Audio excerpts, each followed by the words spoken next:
Kisah Abdullah bin Al-Mubarak. Abu Abdurrahman Abdullah bin Al-Mubarak Al-Hansali Al-Marwazi lahir pada tahun 118 H736. Ayahnya seorang Turki dan ibunya seorang Persia. Ia adalah seorang ahli hadits yang terkemuka dan seorang zahid termasyur.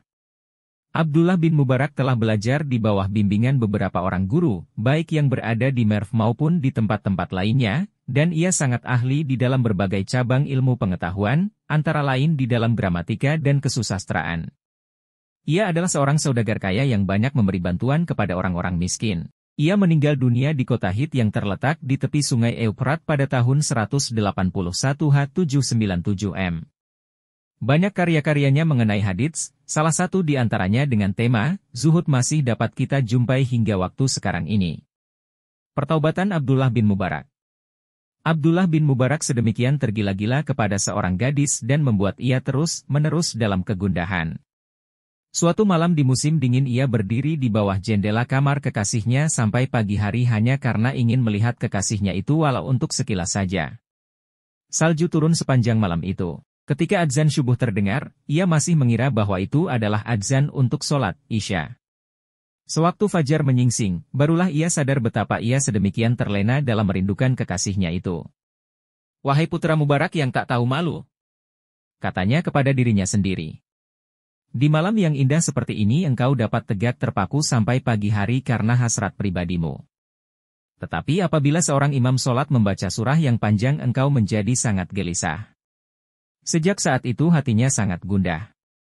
Kemudian ia bertaubat dan menyibukkan diri dengan beribadah kepada Allah. Sedemikian sempurna kebaktiannya kepada Allah sehingga pada suatu hari ketika ibunya memasuki taman, ia lihat anaknya tertidur di bawah rumpun mawar sementara seekor ular dengan bunga narkisus di mulutnya mengusir lalat yang hendak mengusiknya. Setelah bertaubat itu Abdullah bin Mubarak meninggalkan kota Merv untuk beberapa lama menetap di Baghdad. Di kota inilah ia bergaul dengan tokoh-tokoh sufi. Dari Baghdad ia pergi ke Mekah kemudian ke Merv. Penduduk Merv menyambut kedatangannya dengan hangat. Mereka kemudian mengorganisir kelas-kelas dan kelompok-kelompok studi. Pada masa itu sebagian penduduk beraliran sunnah sedang sebagiannya lagi beraliran fiqh. Itulah sebabnya mengapa Abdullah disebut sebagai tokoh yang dapat diterima oleh kedua aliran itu. Ia mempunyai hubungan baik dengan kedua aliran tersebut dan masing-masing aliran itu mengakuinya sebagai anggota sendiri.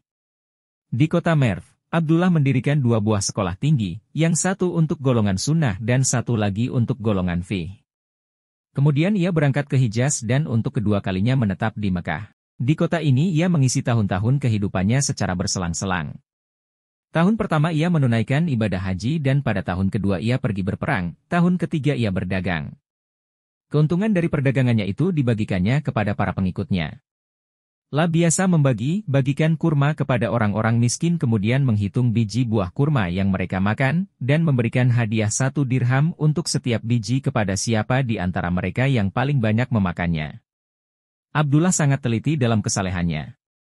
Suatu ketika ia mampir di sebuah warung kemudian pergi sholat. Sementara itu kudanya yang berharga mahal menerobos ke dalam sebuah ladang gandum. Kuda itu lalu ditinggalkannya dan meneruskan perjalanannya dengan berjalan kaki. Mengenai hal ini Abdullah berkata, kudaku itu telah mengganyang gandum-gandum yang ada pemiliknya. Pada peristiwa lain, Abdullah melakukan perjalanan dari Merv ke Damaskus untuk mengembalikan sebuah pena yang dipinjamnya dan lupa mengembalikannya. Suatu hari Abdullah melalui suatu tempat. Orang-orang mengatakan kepada seorang buta yang ada di situ bahwa Abdullah sedang melewati tempat itu. "Mintalah kepadanya segala sesuatu yang engkau butuhkan." "Abdullah berhentilah," orang buta itu berseru.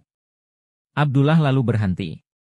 "Doakanlah kepada Allah untuk mengembalikan penglihatanku ini," ia memohon kepada Abdullah. Abdullah menundukkan kepala lalu berdoa. Seketika itu juga orang buta itu dapat melihat kembali.